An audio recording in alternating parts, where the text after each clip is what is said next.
नंदीश्वर अवतार का वर्णन यहाँ तक 42 अवतारों का वर्णन किया गया। अब नंदीश्वर अवतार का वर्णन किया जाता है। सनत कुमार जी ने पूछा, प्रभु आप महादेव के अंश से उत्पन्न होकर पीछे शिव को कैसे प्राप्त हुए थे? वह सारा वृतांत मैं सुनना चाहता हूँ, उसे वर्णन करने की कृपा करे।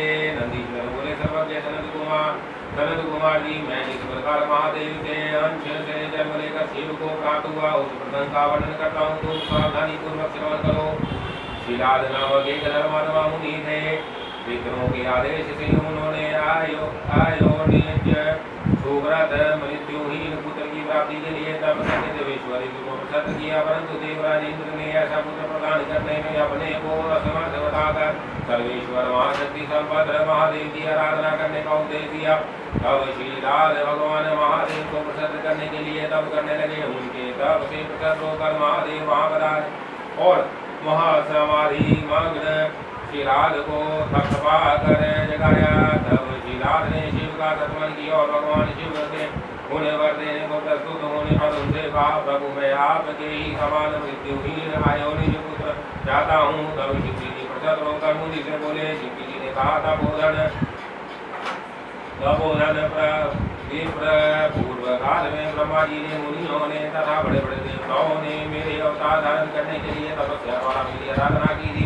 इसलिए मुझे यद्यपि मैं सारे जगत का पिता हूँ, फिर भी तुम मेरे पिता बनोगे और मैं तुम्हारा आयोनिज पुत्र होऊंगा, तथा मेरा नाम नंदी होगा। नंदीश्वर कहते हैं। उन्हें यो कहकर कृपालु शंकर ने अपने चरणों में प्रतिपाद करके सामने खड़े हुए श्रीलाल मुनि की ओर कृपा दृष्टि से देखा और उन्हें ऐसा आदेश दे वह तुरंत ही उमा सहित में अंतर्धान हो गए। महादेव जी के तले जाने के पश्चात वह मुनि श्रीलाल ने अपने आश्रम में आकर ऋषियों से वह सारा वृतांत कह सुनाया। कुछ समय बीत जाने के बाद जब यज्ञ वेताओं में श्रेष्ठ मेरे पिताजी यज्ञ करने के लिए यज्ञ क्षेत्र को जोत रहे थे, उसी समय मैं शंभु की आज्ञा से यज्ञ के पूर्व ही उनके शरीर से उत्पन्न हो गया।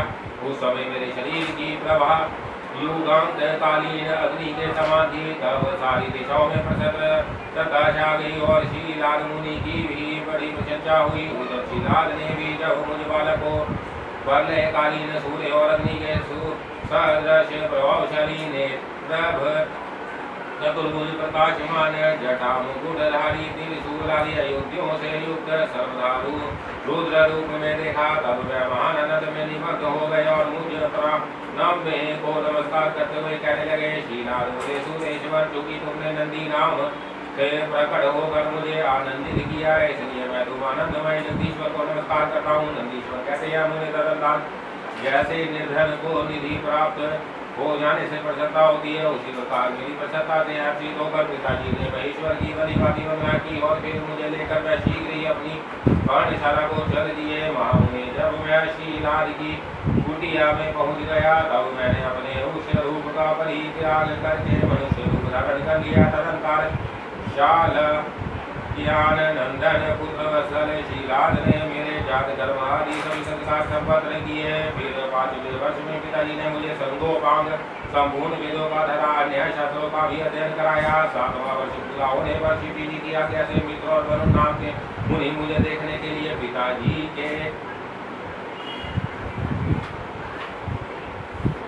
के आश्रम पर पधारे। श्रीलाल मुनि ने उनकी पूरी भगत की। तब वह दोनों महात्मा मुनीश्वर आनंद पूर्वक आसन पर विराज गए। तब मेरी और बारंबार निराहार बोले। मित्र और वरुण ने कहा, श्रीलाल, यद्यपि तुम्हारा पुत्र नंदी संपूर्ण शास्त्रों के अर्थों का पारगामी विधान है, तथापि इसकी आयु बहुत थोड़ी है। हमने बहुत तरह से विचार करके देखा, परंतु इसकी आयु 1 वर्ष से अधिक नहीं दिखती। उनकी प्रबल हो गए यो कहने पर पुत्र वत्सल श्रीलाल नंदी को छाती से निपटा कर दुखार्त हो कूद कर रोने लगे। तब पिता और पितामह को मृतक की भांति भूमि पर पड़ा हुआ देख नंदी शिव जी के चरण कमलों का स्मरण करते प्रसन्नता पूर्वक पूछने लगा, पिताजी, आपको कौन सा ऐसा दुख कहाँ पड़ा है जिसके कारण आपका शरीर कहाँ पड़ा है और आप रो रहे हैं? आपको वह दुख कहाँ से प्राप्त हुआ है? मैं इसे ठीक ही जानना चाहता हूँ। पिता ने कहा, बेटा, तुम्हारी अल्पायु के दुख से मैं अत्यंत दुखी हो रहा हूँ। मेरे इस कष्ट को कौन दूर कर सकता है? मैं उसकी शरण ग्रहण करूँ। पुत्र बोला, पिताजी, मैं आपके सामने शपथ करता हूँ और यह बिल्कुल सत्य बात कह रहा हूँ कि चाहे देवता दानव यम काल तथा न्याय प्राणी यह सब के सब मिलकर मुझे मारना चाहे तो भी मेरी बाल्यकाल में मृत्यु नहीं होगी। अतः आप दुखी मत हो। पिता ने पूछा, मेरे प्यारे लाल, तुमने ऐसा कौन सा तप किया है अथवा तुम्हें कौन सा ऐसा ज्ञान योग तराश्वर्य प्राप्त होगा जिसके बल पर तुम दारुण दुख नष्ट कर दोगे। पुत्र ने कहा, तात मैं ना तो तप से मृत्यु को हटाऊंगा और ना विदा से मैं महादेव के भजन को मृत्यु को जीत लूंगा। इसके अतिरिक्त करने कोई उपाय नहीं है। नदीश्वर कहते हैं, उन्हें यो कहकर मैंने सिर झुका कर पिताजी के चरणों में प्रणाम किया और फिर उनकी प्रदक्षिणा करके उत्तम वन की राह ली। अध्याय 6 नदीश्वर के जन्म वर प्राप्ति अभिषेक और विवाह का वर्णन। नदीश्वर कहते हैं, मुने वन में जाकर मैंने एकांत स्थान में अपना आसन लगाया और उत्तम बुद्धि का आश्रय ले मैं उग्र तप में पर्वत हुआ जो बड़े बड़े मुनियों के लिए भी दुष्कर था। उस समय मैं नदी के पावन उत्तर तट पर दृढ़ रूप से ध्यान लगाकर बैठ गया और एकाग्रता समाहित मन से अपने हृदय कमल के महाभाग्य भाग में 3 नेत्र 10 भुजा तथा 5 मुख वाले शांति स्वरूप देवादिदेव सदाशिव कल्याण करके रुद्र मंत्र का जप करने लगा। तब उस जप में मुझे तलीन देखकर चंद्रधर धनुष परमेश्वर माले पर चतुर हो गए और उमा सहित वहां पधार कर प्रेम पूर्वक बोले। शिवजी ने कहा, शीलानंदन, तुमने बड़ा उत्तम तप किया है। तुम्हारी इस तपस्या से संतुष्ट होकर मैं तुम्हें वर देने के लिए आया हूँ। तुम्हारे मन में जो विष हो वह मांग लो। महादेव जी के यूँ कहने पर मैं सिर के बल उनके चरणों में लौट गया और फिर बुढ़ापा तथा शोक का विनाश करने वाले परमेश्वर की स्तुति करने लगा। तब परम कचहारी वृषभ ध्वज परमेश्वर शंभु ने मुझ परम भक्ति सफल नंदी को जिसके नेत्रों में आंसू छलक आए थे और जो सिर के बल चरणों में पड़ा था, अपने दोनों हाथों से पकड़ कर उठा लिया और शरीर पर हाथ फेरने लगे। फिर मैं जगदीश्वर गणाधीश्वर हिमाचल कुमारी पार्वती देवी की और दृष्टिपात करके मुझे कृपा दृष्टि से देखते हुए यो कहने लगे, वत्स नदी उन दोनों विप्रभुओं को तो मैंने ही भेजा था। वहाँ प्रयाग तुम्हें मृत्यु का भय कहाँ, तुम तो मेरे ही समान हो, इसमें तनी भी सत्य नहीं है।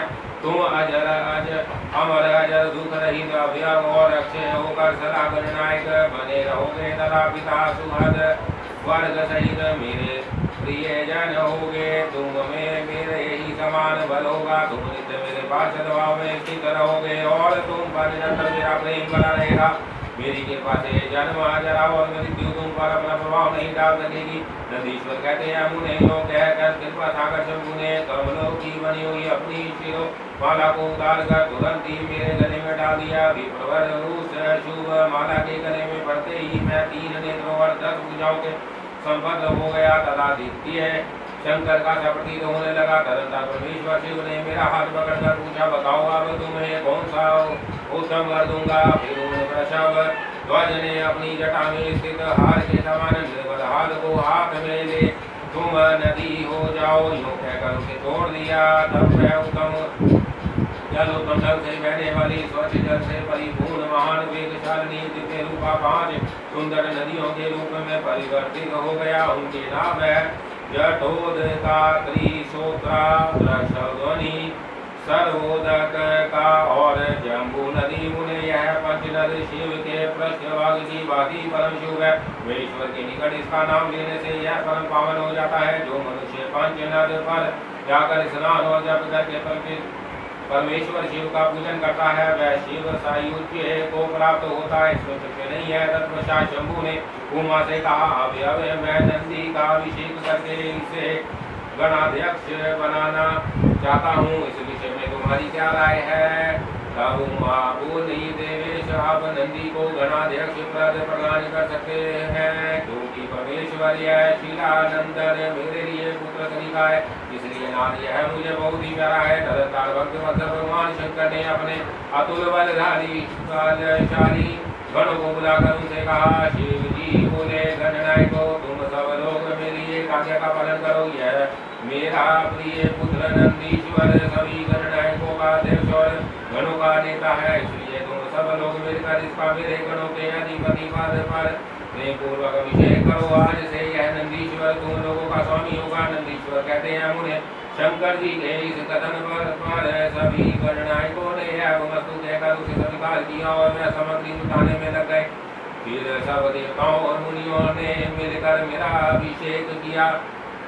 तदंतर वेदों की मनोहारिणी दिव्य कन्या सुयशा से मेरा विवाह करवा दिया। उस समय मुझे बहुत से दिव्य वस्तुएं मिली। माँ ने इस प्रकार विवाह करके मैंने अपनी उस पत्नी के साथ शंभु शिवा ब्रह्मा और श्री हरि के चरणों में प्रणाम किया। तब लोकेश्वर भगवान शिव पत्नी सहित मुझसे परम प्रेम पूर्वक बोले। ईश्वर ने कहा, सदपुत्रो, यह तुम्हारी प्रिय सुयशा और तुम मेरी बात सुनो। तुम मुझे परम प्रिय हो, अतः मैं स्नेह पूर्वक तुम्हें मनोवांछित वर प्रदान करूंगा। गणेश्वर, नंदीश, देवी पार्वती सहित मैं तुम पर सदा संतुष्ट हूँ। इसलिए बस तुम मेरा उत्तम वचन श्रवण करो। तुम मेरे अटूट प्रेमी भी श्रेष्ठ परमेश्वर संपत्र महायोगी महान धनुर्धारी अजय सबको जीतने वाले महाबली और सदा पूज्य होगे। जहाँ मैं रहूंगा वहाँ तुम्हारी स्थिति होगी और जहाँ तुम रहोगे वहाँ मैं उपस्थिति रहूंगा। यही दशा तुम्हारे पिता और पितामह की भी होगी। पुत्र तुम्हारे ये महाबली पिता परमेश्वरशाली मेरे भक्त और गणाध्यक्ष होंगे। बस यही नियम तुम्हारे पितामह पर भी लागू होंगे। अंत में तुम सब लोग मुझसे वर प्रदान करके मेरा सानिध्य प्राप्त करोगे। नंदीश्वर कहते हैं, मुझे धर्मशाल महाभागा उमा देवी वर देने के लिए उत्सुक हो। मुझे नंदी से बोली, बेटा तू मुझसे भी वर मांग ले, मैं तेरी सारी अभीष्ट कामनाओं को पूर्ण कर दूंगी। अब देवी के उस वचन को सुनकर मैंने हाथ जोड़ कर कहा, देवी आपके चरणों में मेरी सदा उत्तम भक्ति बनी रहे। मेरी याचना सुनकर देवी ने कहा, एवं वस्तु ऐसा ही होगा। फिर शिवानंदी की प्रियतमा पत्नी सुयशा से बोली। देवी ने कहा, अवश्य तुम भी अपना विश्व वर ग्रहण करो। तुम्हारे 3 नेत्र होंगे, तुम जन्म बंधन से छूट जाओगी और पुत्रों से संपन्न रहोगी तथा तुम्हारी मुझ में और अपने स्वामी में अटल भक्ति बनी रहेगी। नंदीश्वर कहते हैं, मुझे तदंतर शिव जी की आज्ञा से परम प्रसन्न हुए ब्रह्मा विष्णु तथा समस्त देवगणों ने भी प्रेम पूर्वक हम दोनों का वरदान दिए। तत्पश्चात परमेश्वर शिव कुटुंब सहित मुझे अपना कर तथा उमा सहित वशव करोड़ों संबंधियों एवं बंधुओं के साथ अपने निवास स्थान को चले गए। तब वहाँ उपस्थित विष्णु आदि समस्त देवता मेरी प्रशंसा तथा शिवा की स्तुति करते हुए अपने धाम को चल दिए। बस इस प्रकार मैंने तुमसे अपने अवतार का वर्णन कर दिया। वहाँ मुझे यह मनुष्यों के लिए सदा आनंददायक और शिव भक्ति का वर्धक है। जो श्रद्धालु मानव भक्ति भावित चित्त से मुझ नंदी के इस जन्म पर प्राप्ति अभिषेक और विवाह के वृतांत को सुनेगा अथवा दूसरों को सुनाएगा तथा पढ़ेगा या दूसरे को पढ़ाएगा, वह इस लोक में संपूर्ण सुखों को भोगकर अंत में परम गति को प्राप्त होगा। अध्याय 7। ओम नमः शिवाय, ओम नमः शिवाय, ओम नमः शिवाय, ओम नमः शिवाय, ओम नमः शिवाय, ओम नमः शिवाय, ओम नमः शिवाय, ओम नमः शिवाय। काल भैरव का मैं तुम्हें नर की तपस्या और शिव जी का प्रसाद करूंगी। पत्नी सुशीषमती के गर्भ में से उनके पुत्र रूप में प्रकट होने का उन्हें वरदान दे रहा। तदंतर भगवान शंकर के भैरव अवतार का वर्णन करके नंदीश्वर ने कहा, वहाँ मुझे परमेश्वर शिव जो तुम लीलाएं रचने वाले तथा सदपुरुषों के प्रेमी है, उन्होंने मार्गशीर्ष मास के कृष्ण पक्ष की अष्टमी को भैरव रूप से उठा लिया था। इसलिए जो मनुष्य मार्गशीर्ष मास की कृष्ण अष्टमी को काल भैरव के सन्निकट उपवास करके रात्रि में जागरण करता है, वह समस्त पापों से मुक्त हो जाता है। जो मनुष्य यंत्र भी भक्ति पूर्वक जागरण सहित इस व्रत का अनुष्ठान करेगा, वह भी महापापों से मुक्त होकर सदगति को प्राप्त हो जाएगा। प्राणियों के लाखों जन्मों में किए हुए जो पाप है, वह सबकी सब काल भैरव के दर्शन से निर्मल हो जाते हैं। जो मूर्ख काल भैरव के भक्तों का अनिष्ट करता है, वह इस जन्म में दुख भोगकर पुनः दुर्गति को प्राप्त होता है। जो लोग विश्वनाथ के तो भक्त है परंतु काल भैरव की भक्ति नहीं करते, उन्हें महान दुख की प्राप्ति होती है। काशी में तो इसका विशेष प्रभाव पड़ता है। जो मनुष्य वाराणसी में निवास करके काल भैरव का भजन नहीं करता, उसके पाप शुक्ल वर्ष के चंद्रमा की भांति बढ़ते रहते हैं। जो काशी में प्रत्येक भोमवार की कृष्णाष्टमी के दिन कालराज का भजन पूजन नहीं करता उसका पुण्य कृष्ण पक्ष के चंद्रमा के समान शील हो जाता है। तदंतर नंदीश्वर ने वीरभद्र तथा अवतार का वृत्तांत सुनाकर कहा, ब्रह्मा पुत्र भगवान शिव इस प्रकार प्रसन्न होकर वक्षानर मुनि के घर अवतीर्ण हुए थे। शशि मौली के उस चरित्र को तुम प्रेम पूर्वक श्रवण करो। उस समय वह तेज की निधि अग्नि रूप सर्वात्मा परम प्रभु शिव अग्नि लोक के अधिपति रूप से ग्रहपति नाम से अवतीर्ण हुए थे। पूर्व काल की बात है। नर्मदा के रमणीय तट पर नर्मपूर्व नामक एक नगर था। उसी नगर में विश्वनर नाम के एक मुनि निवास करते थे। उनका जन्म चाणिंड्य गोत्र में हुआ था। वह परम पावन पुण्य आत्मा शिव भक्त ब्रह्मादेव के निधि और जितेंद्रिया थे। ब्रह्मचारी श्रम में उनकी बड़ी निष्ठा थी। वह सदा ब्रह्म यज्ञ में तत्पर रहते थे। फिर उन्होंने शुचिमती नाम की एक सदूनवती कन्या से विवाह कर लिया और वह ब्राह्मणोचित कर्म करते हुए देवता तथा पितरों को प्रिय लगने वाला जीवन बिताने लगे। इस प्रकार जब बहुत सा समय व्यतीत हो गया था, उन ब्राह्मण की भार्या शुचिमती जो नम्रत का पालन करने वाली थी, अपने पति से बोली, प्राण आदि स्त्रियों के योग्य जितने आनंदप्रद भोग है उन सबको मैंने आपकी कृपा से आपके साथ रहकर भोग लिया, परंतु नाथ मेरे हृदय में एक लालसा चिरकाल से वर्तमान है और वह ग्रस्तों के लिए उचित भी है। उसे आप पूर्ण करने की कृपा करें।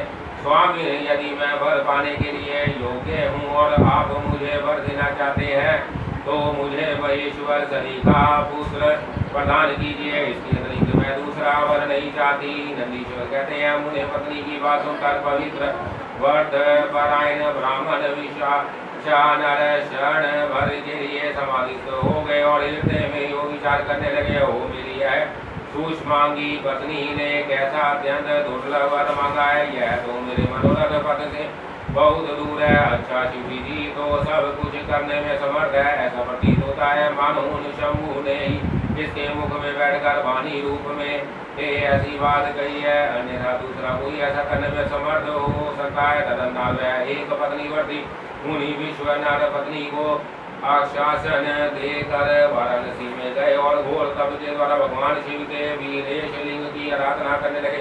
इस प्रकार उन्होंने 1 वर्ष पर्यंत भक्ति पूर्वक उत्तम वीरेश लिंग की त्रिकाल अर्चना करते हुए अद्भुत तप किया। 13वां मास आने पर एक दिन वैदिज्वर प्राय काल श्रीपद गामिनी गंगा के जल में स्नान करके यो ही वीरेश के निकट पहुँचे। त्यो ही उन तपोधन को उस लिंग के मध्य एक 8 वर्षीय विभूति भूषित बालक दिखाई दिया। उस समय नंद शिशु के नेत्र कानों तक फैले हुए थे। होठों पर गहरी लालिमा छाई हुई थी। मस्तक पर पीले रंग की सुंदर जटा सुशोभित थी और मुख पर हंसी खेल रही थी। वह शोषवोचित अलंकार और चिताभस्म धारण किए हुए था तथा अपनी लीला से रखता हुआ श्रुति शुद्धों का पाठ कर रहा था। उस बालक को देखकर विश्वनाथ मुनि कृतार्थ हो गए और आनंद के कारण उनका शरीर रोमांच हो उठा। बारंबार नमस्कार नमस्कार है यो उनका अध्योगदार भूत बड़ा। फिर वह अभिलाषा पूर्ण करने वाले 8 पंचों द्वारा बाल रूपीधारी परमानंद स्वरूप शंभु का सत्मन करते हुए बोले, विश्वनाथ ने कहा, भगवान आप ही एकमात्र आदित्य ब्रह्मा है। यह सारा जगत है आप ही का ही स्वरूप है। यहाँ अनेक कुछ भी नहीं है। यह बिल्कुल सत्य है कि एकमात्र रुद्र के अतिरिक्त दूसरी किसी सत्ता नहीं है। इसलिए मैं आप महेश की शरण ग्रहण करता हूँ। शंभु आप ही सबके कर्ता हरता तथा जैसे आत्मधर्म एक होते हुए भी अनेक रूप से दिखता है, उसी प्रकार आप भी एक रूप होकर नाना रूपों में व्यापक है। फिर भी आप रूप रहित है। इसलिए आप ईश्वर के अतिरिक्त मैं किसी दूसरे की शरण नहीं ले सकता। जैसे रजु में सर्प, सीपी में चांदी और मरदमरी रीचिका में जल प्रवाह का भान मिथ्या है, उसी प्रकार जिसे जान लेने पर यह विश्व प्रपंच मिथ्याभाषित होता है। उनमें ईश्वर की मैं शरण लेता हूँ। शंभु जल में जो शीतलता अग्नि में दह तथा सूर्य की गर्मी चंद्रमा में आह्लाद करिता, पुष्प में गंध और दुग्ध में घी वर्तमान है, वह आपका ही स्वरूप है। अतः मैं आपके शरण हूँ। आप कान रहित होकर शब्द सुनते हैं, नसिका विहीन होकर सुनते हैं, पैर ना होने पर भी दूर तक चले जाते हैं, नेत्रहीन होकर सब कुछ देखते और जिह्वा रहित होकर भी समस्त रसों के ज्ञाता है। भला आपको सम्यक रूप से कौन जान सकता है? इसलिए मैं आपकी शरण में जाता हूँ। ईश आपके रहस्य को ना तो साक्षात वेद ही जानता है, ना विष्णु, ना अखिल विश्व के विधाता ब्रह्मा, न योगेंद्र और ना इंद्र आदि प्रधान देवताओं को ही इसका पता है, परंतु आपका भक्त उसे जान लेता है। अतः मैं आपकी शरण ग्रहण करता हूँ। ईश ना तो कोई आपका गोत्र है, ना जन्म है, ना नाम है, ना रूप है, ना शील है, ना देश है, नया ऐसा होने पर भी आप लोकी के अधीश्वर तथा संपूर्ण कामनाओं को पूर्ण करने वाले हैं। इसलिए मैं आपका भजन करता हूँ। समरारे आप सर्व स्वरूप है, यह सारा विश्व प्रपंच आप से ही प्रकट हुआ है। आप गौरी के प्राणनाथ दिगंबर और परम शांत है, बाल युवा और वृद्धा रूप में आप ही वर्तमान है। ऐसी कौन सी वस्तु है जिसमें आप व्यापक ना हो? अतः मैं आपके चरणों में नतमस्तक हूँ। नंदीश्वर कहते हैं, मुने योग स्तुति करके विप्रवर विश्वास हाथ जोड़कर भूमि पर गिरना ही चाहते थे, तब तक संपूर्ण व्रतों के भी व्रत बाल रूपधारी शिव परम शिव करुण भूदेव से बोले, बाल रूपी शिव ने कहा, मुनि श्रेष्ठ विश्वनाथ, तुमने आज मुझे संतुष्ट कर दिया है। भूदेव मेरा मन परम प्रसन्न हो गया, अतः अब तुम उद्धव वर मांग लो। यह सुनकर मुनि श्रेष्ठ विश्वनाथ कृतकृत्य हो गए और उनका बल हर्षमग्न हो गया। तब वह उठकर बाल रूपीधारी शंकर जी से बोले, विश्वधर ने कहा, प्रभावशाली महेश्वर, आप तो सर्वांतर्यामी ऐश्वर्य संपन्न सर्वधरा भक्तों को सब कुछ दे डालने वाले हैं। भला आप सर्वज्ञ से कौन सी बात छिपी है? आप फिर भी आप मुझे दीनता प्रकट करने वाली तथा के प्रति आकृष्ट होने के लिए क्यों कह रहे हैं? महेशान ऐसा जानकर आपकी जैसी इच्छा हो वैसा कीजिए। नंदीश्वर कहते हैं, मुझे पवित्र व्रत में तत्पर विश्वनाथ के उस वचन को सुनकर पावन शिशो रूपधारी महादेव हंसकर रुचि से बोले, शुचे, तुमने अपने हृदय में अपनी पत्नी शुचिमती के प्रति जो अभिलाषा कर रखी है, वह निसंदेह थोड़े ही समय में पूर्ण हो जाएगी। महामते, मैं शुचि मती के गर्भ से तुम्हारा पुत्र होकर प्रकट होऊंगा। मेरा नाम ग्रहपति होगा। मैं परम पावन तथा समस्त देवताओं के लिए प्रिय होऊंगा। जो मनुष्य एक वर्ष तक शिव जी के सन्निकट तुम्हारे द्वारा कथित इस पुण्यमय अभिलाष स्तोत्र का तीनों काल पाठ करेगा, उसकी सारी अभिलाषा यह पूर्ण कर देगा। यह इस स्तोत्र का पाठ पुत्र पौत्र और धन का प्रदाता, सर्वथा शांति कारक, सारी विपत्तियों का विनाशक, स्वर्ग और मोक्ष रूप संपत्ति का कर्ता तथा समस्त कामनाओं को पूर्ण करने वाला है। निसंदेह अकेला ही समस्त स्तोत्रों के समान है। नंदीश्वर भी कहते हैं, मुझे इतना कहकर बाल रूपधारी शंभु जो सतपुरुषों की गति है अंतर्धान हो गए। तब विप्रवर बिना ईशा नर भी प्रसन्न मन से अपने घर को लौट गए। अध्याय 8 से 13। ओम नमः शिवाय, ओम नमः शिवाय, ओम नमः शिवाय, ओम नमः शिवाय, ओम नमः शिवाय, ओम नमः शिवाय, हर हर बोल, ओम नमः शिवाय, ओम नमः शिवाय, ओम नमः शिवाय। शिवजी जी का शुचिमती के गर्भ से प्रकाटे ब्रह्मा द्वारा बालक का संस्कार करके ग्रहपति नाम रखा जाना।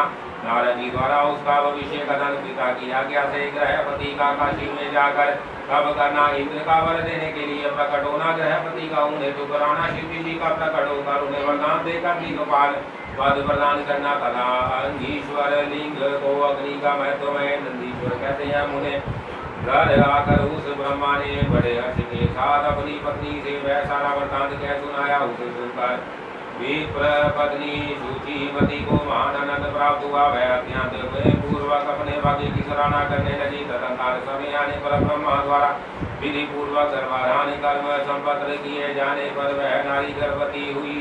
विधान मुनि ने गर्भ के संपन्न करने से पुनः पुस्तव की वृद्धि के लिए ग्रह सूत्र में वर्णित विधि के अनुसार सम्यक रूप से पूर्ण श्रवण संस्कार किया। तत्पश्चात अथवा मीना ने पलकर पालू विषा नर ने सुखपूर्वक प्रसव होने के अभिप्राय से गर्भ के रूप में समृद्धि करने वाला सीमंत संस्कार संपन्न कराया।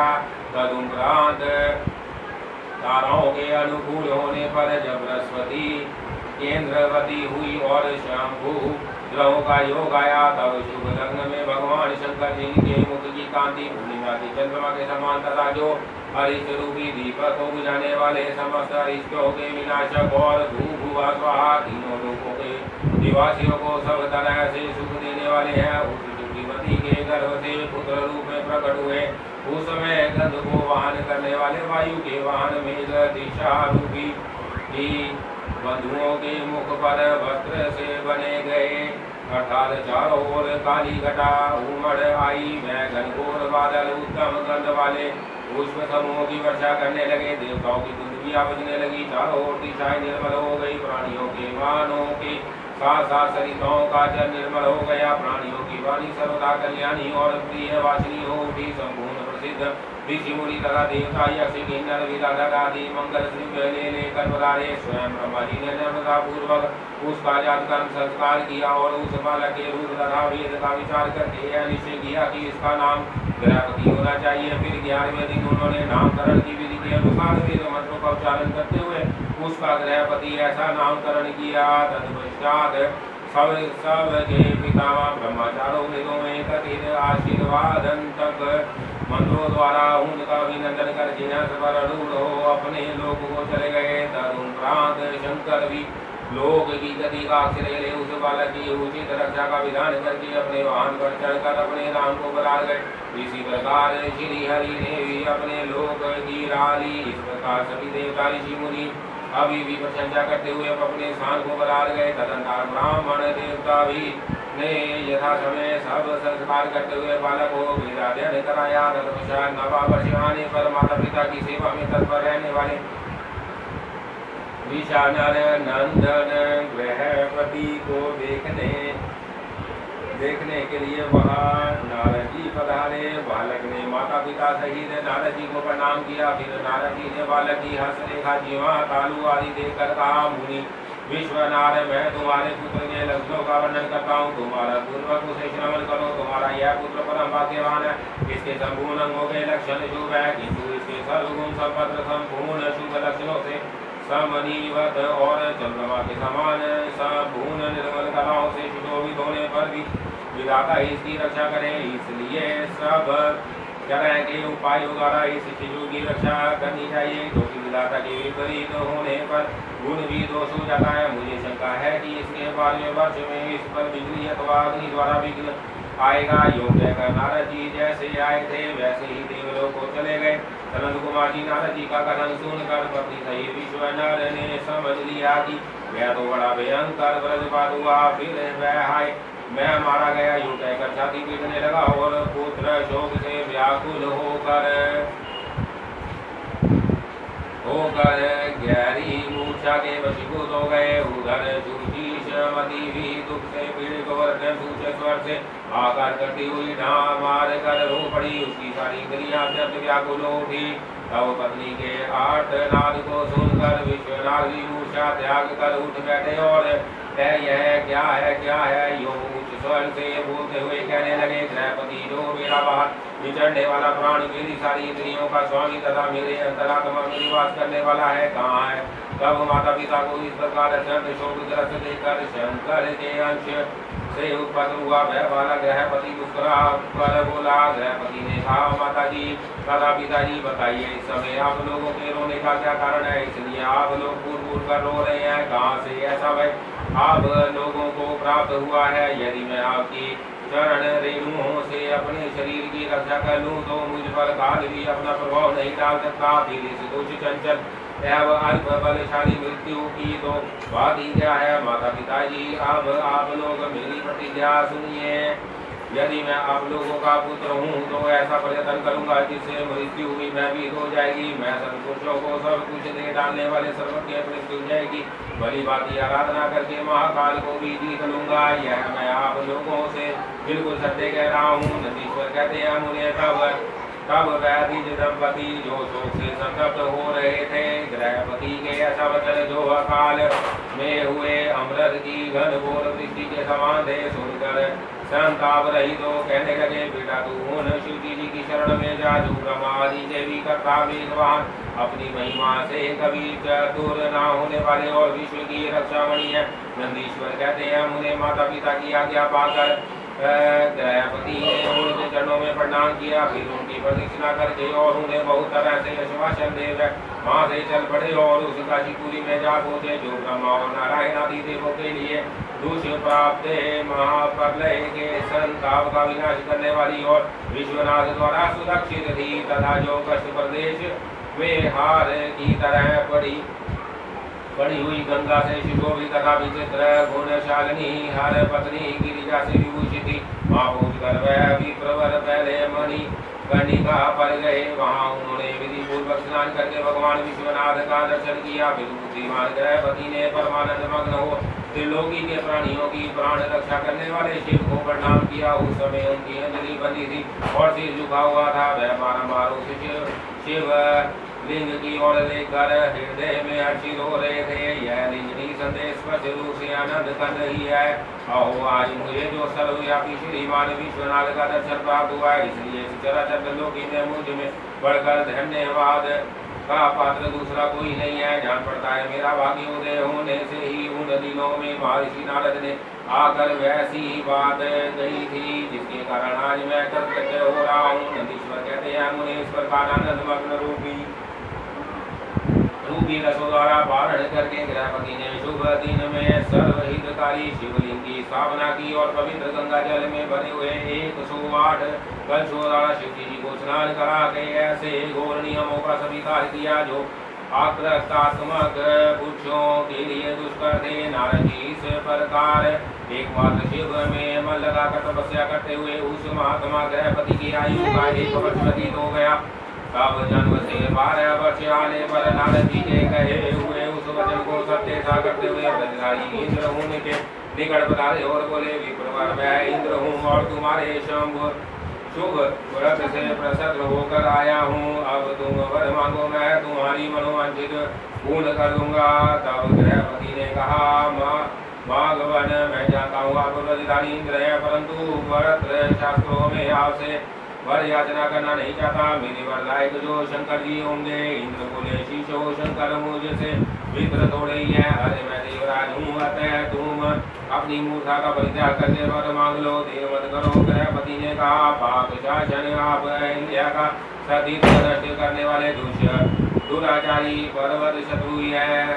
आप जाइए क्योंकि मैं पशुपति के अतिरिक्त किसी अन्य देव के सामने स्पष्ट रूप से प्रार्थना करना नहीं चाहता। नंदीश्वर कहते हैं मुझे गृहपति के उस वचन को सुनकर इंद्र के नेत्र क्रोध से लाल हो गए। वह अपने भयंकर वज्र को उठाकर उस बालक को डराने धमकाने लगे। तब बिजली सी ज्वालाओं से व्यापक उस वज्र को देखकर बालक गृहपति को नारद जी के वाक्य स्मरण हो आए। फिर तो वह भय से व्याकुल होकर मूर्छित हो गए। तदंतर ज्ञानानंद काल को दूर भागने वाले गोलपति शंभु वहाँ प्रकट हो गए और अपने हर्ष प्रसिद्ध से उसे जीवन दान देते हुए से बोले बस उठ उठ तेरा कल्याण हो। तब रात्रि के समय मूंदे हुए कमल की तरह उसके नेत्र कमल खुल गए और उसने उठकर अपने सामने सैकड़ों सूर्यों से भी अधिक प्रकाशमान शंभु को उपस्थित देखा। उनके ललाट में तीसरा नेत्र चमक रहा था। गले में नीला चिन्ह था। ध्वजा पर वृषभ का स्वरूप दिख रहा था। वामांग में ही गिरिजा देवी विराजमान थी। मस्तक पर चंद्रमा सुशोभित था। बड़ी बड़ी जटाओं से उनकी अद्भुत शोभा हो रही थी। वे अपने युद्ध त्रिशूल और आज धनुष धारण किए हुए थे। कपूर के समान गौरवन का शरीर अपनी प्रभा भी दे रहा था। वह बलि चर्म लपेटे हुए थे। उन्हें देखकर शास्त्र कथित लक्षणों तथा गुरु वचनों से जब गृहपति ने समझ लिया कि यह महादेव ही है तब हर्ष के मारे उनके नेत्रों में आंसू छलक गए। आए गला रुद गया और शरीर रोमांच हो उठा। वह क्षण भर अपने आप को भूल कर चित्रकूट त्रिपुत्रक पर्वत की भांति निश्चय खड़े रह गए। जब वह सतमन करने नमस्कार करने अथवा कुछ भी कहने में समर्थ ना हो सके तब शिवजी मुस्कुरा कर बोले, ईश्वर ने कहा ग्रह पते जान पड़ता है, तुम व्रजधारी इंद्र से डर गए हो, बस तुम भयभीत मत हो, क्योंकि मेरे भक्त पर इंद्र और व्रज की कौन कहे। यमराज भी अपना प्रभाव नहीं डाल सकते। यह तो मैंने तुम्हारी परीक्षा ली है और मैंने ही तुम्हें इंद्र रूप धारण करके डराया है। भद्र अब मैं तुम्हें वर देता हूँ, आज से तुम अग्निपथ के भागी होगे, तुम समस्त देवताओं के लिए वरदाता बनोगे। अग्नि तुम समस्त प्राणियों के आनंद जटाग्नि रूप से विचरण करोगे। तुम दिग्पाल रूप से धर्मराज और इंद्र के मध्य में राज्य की प्राप्ति होगी। तुम्हारे द्वारा स्थापित यह शिवलिंग तुम्हारे नाम पर अधीश्वर नाम से प्रसिद्ध होगा। यह सब प्रकार के तेजों की वृद्धि करने वाला होगा। जो लोग इस अंगीश्वर लिंग के भक्त होंगे उन्हें बिजली और अग्नि का भय नहीं रह जाएगा। अग्निमाद नामक रोग नहीं होगा और ना कभी उनकी अकाल मृत्यु ही होगी। काशीपुरी में स्थित संपूर्ण समृद्धियों के परदाता अधीश्वर की भली भांति अर्चना करने वाला भक्त यदि प्रारंभ वशी किसी अन्य स्थान में भी मृत्यु को प्राप्त होगा तो भी वह वही लोक में प्रतिष्ठित होगा। नंदीश्वर कहते हैं, मुनियों कहकर शिवजी जी ने गृहपति के बंधुओं को बुलाकर उनके माता पिता के सामने उस अग्नि का दिग्पति पद पर अभिषेक कर दिया और स्वयं उसी लिंग में समा गए। कहा, इस प्रकार मैंने तुमसे परमात्मा शंकर के गृहपति नामक अगण्य अवतार का जो दुष्टों को पीड़ित करने वाला है वर्णन कर दिया। जो सुदृढ़ पराक्रमी जितेंद्रिय पुरुष अथवा सत संपन्न स्त्रियां अग्नि प्रवेश कर जाती है वह सब के सब अग्नि सरीखे तेजस्वी होते हैं। इसी प्रकार जो ब्राह्मण अग्निहोत्र परायण ब्रह्मचारी तथा पंचांगी का सेवन करने वाले हैं वह अग्नि के समान वर्चस्वी होकर अग्निलोक में विचरते हैं। जो शीत काल में शीत निवारण के निमित्त भोज ही भोज लकड़ियां दान करता है अथवा जो अग्नि की इच्छा करता है वह अग्नि के साथ निकट निवास करता है। जो श्रद्धापूर्वक किसी अनाथ मृतक का अंगी संस्कार कर देता है अथवा स्वयं शक्ति न होने पर दूसरों से प्रेरित करता है वह अंगी लोक में प्रशंसित होता है। दी जातियों के लिए परम कल्याणकारक एक अग्नि ही है। वही निश्चित रूप से गुरु देवता व्रत तीर्थ अर्थात सब कुछ है। जितनी पावन वस्तु है वह सब अग्नि का संसर्ग होने से उसी क्षण पावन हो जाती है, इसलिए अग्नि को पावन कहा जाता है। यह शंभु की प्रत्यक्ष तेजोमयी निमक का मूर्ति है मूर्ति है जो सृष्टि रचने वाला पालन करने वाली और संहार करने वाली है। भला इसके बिना कौन सी वस्तु दृष्टि को हो सकती है। इनके द्वारा वचन किए हुए धूप दीप निवेद दूध दही घी और खांड आदि का देव गण स्वर्ग में सेवन करते हैं। अध्याय 14 से 15। ओम नमः शिवाय ओम नमः शिवाय ओम नमः शिवाय ओम नमः शिवाय।